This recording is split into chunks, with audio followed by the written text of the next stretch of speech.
So guys, most important thing, I have given Google form link in description box.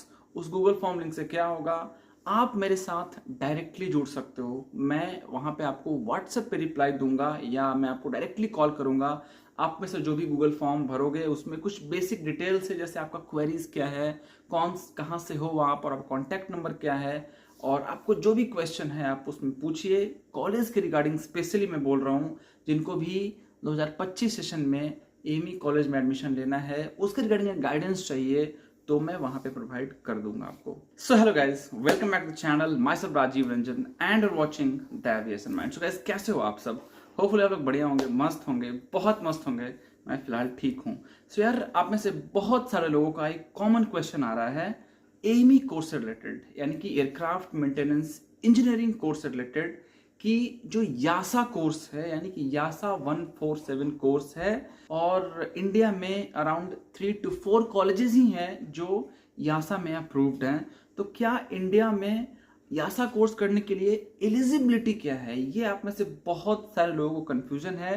क्या class 10th के बाद हम यासा course कर सकते हैं और क्लास 12th के बाद करना चाहिए? सो आज के इस वीडियो में इसके बारे में बात करने वाला हूँ। So if you guys are interested to know about AMI course, if you guys are interested to know about aviation, especially about DGCA 147 course, so please don't forget to subscribe this channel and press the bell icon for the latest update.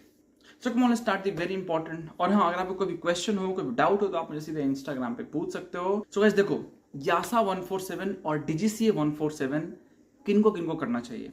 DGCA 147 उनको करना चाहिए जिनका जो vision है वो India में ही job करने का है, यानी कि वो 3 साल 4 साल ऐसा बाहर का नहीं सोच रहे हैं कि मुझे बाहर नहीं जाना है। वो जो सोच रहे हैं कि मुझे इंडिया में ही काम करना है 3 से 4 साल, तो वो DGCA कोर्स, DGCA 147 कोर्स बिना सोचे समझे कर सकते हैं।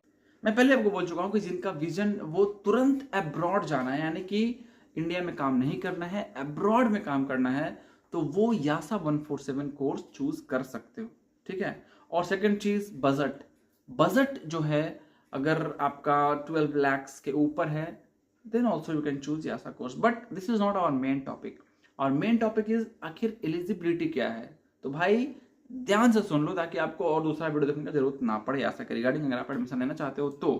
देखो, सबसे पहला चीज, अगर आप क्लास 12 पास हो तब तो आप एडमिशन ले ही सकते हो यासा कोर्स में। लेकिन उसमें अगर आप ये सोच रहे हो कि मुझे 11 मॉड्यूल्स ही देने पड़ेंगे, बेसिक जो मॉड्यूल है मॉड्यूल 1 and 2 वो नहीं देना पड़ेगा, तो ये आपका गलत फहमी है। अगर आप यासा कोर्स कर रहे हो और अगर आप क्लास 12 पास भी हो, then also you have to give module 1 and module 2।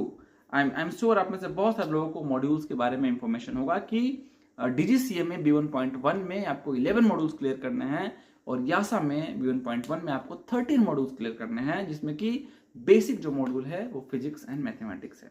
But here comes the main question, क्या हम क्लास 10th के बाद भी यासा कोर्स कर सकते हैं? जी हाँ, इसका एलिजिबिलिटी ही वही है। क्लास 10th के बाद आप यासा कोर्स में एनरोल हो सकते हो। ठीक है। इससे फायदा क्या होगा कि आप जो आपका ड्रीम है एमी कोर्स करने का, एमी बनने का, वो भी पूरा हो जाएगा, और आपको एक्स्ट्रा 11 12 नहीं पढ़ना पड़ेगा। ठीक है। आप डायरेक्टली इस चीज में आ सकते हो, लेकिन हाँ, वही आना क्लास 10th के बाद जो फुल्ली डेडिकेटेड हो एविएशन की तरफ, यानी कि फ्यूचर में भी और कुछ करने का ना सोचे, बिकॉज 10th के बाद आप सीधे एमी कोर्स कर रहे हो तो आपके पास रिस्क काफी ज्यादा है। ठीक है। बट हाँ, अगर आप डेडिकेटेड हो तो रिस्क कोई मैटर नहीं करता है। तो अगर आपका माइंड सेट क्लियर है तब आपको फर्क नहीं पड़ना चाहिए। ठीक है। तो क्लास 10th के बाद भी आप यासा कोर्स ज्वाइन कर सकते हो। सो आई एम रियली सॉरी, मैं माइक का जो लीड होता है वो इंसर्ट करना भूल गया था। कोई नहीं, इन्फॉर्मेशन पहुंचना चाहिए, दैट्स मोस्ट इंपॉर्टेंट थिंग। सो ध्यान रखें, कीप इन माइंड कि क्लास 10th के बाद भी आप यासा कोर्स के लिए, यासा 147 कोर्स के लिए एलिजिबल हो। बट हाँ, रिस्क इज इन्वॉल्व्ड, बिकॉज आपको फोकस्ड होना पड़ेगा उस चीज़ के प्रति, यानी कि एविएशन के प्रति, एमी के प्रति। देन यू कैन चूज यासा course after class 10th. Also, if you have interest about aviation field, if you have interest about AMI field, if you have interest about aeroplanes, then only you can join after class 10th. Like आप में से बहुत सारे students तो excited हैं ही, उनके parents भी मैं देखा हूँ बहुत सारे लोग एक्साइटेड हैं, उसमें से बहुत सारे लोग गूगल फॉर्म भरे हैं, उनमें से बहुत सारे पेरेंट्स एमी को लेकर एक्साइटेड भी हैं, कंफ्यूज्ड भी हैं, लेकिन मेरा मोटिव ये रहता है कि मैं उन तक जेन्युइन इन्फॉर्मेशन पहुंचाऊं। तो आई होप सो कि मैंने जिनको भी रिप्लाई दिया हो उनके तक जेन्युइन इन्फॉर्मेशन पहुंचाने का मैं कोशिश किया हूं गूगल फॉर्म के थ्रू। तो अगर आप भी कोई भी क्वेश्चन पूछना चाहते हो, चाहे आप स्टूडेंट हो या आप एक गार्जियन हो या आप एक पेरेंट हो, अपने सन के लिए, अपने रिलेटिव्स के लिए कोई भी क्वेश्चन पूछना चाहते हो, आप मुझे गूगल फॉर्म पे पूछ सकते हो। गूगल फॉर्म को जो लिंक दिया हुआ है वो डिस्क्रिप्शन बॉक्स में दिया हुआ है, उसको भर कर आप मेरे तक रीच आउट कर सकते हो और कोई भी क्वेश्चन एविसन के रिगार्डिंग, एमी के रिगार्डिंग आप मुझे पूछ सकते हो। सो गाइस, चलिए मिलते हैं किसी एक्साइटिंग वीडियो में एक और धमाकेदार कंटेंट के साथ, आपके दिए हुए कंटेंट के साथ, आपके कमेंट से पिक किए हुए कंटेंट के साथ।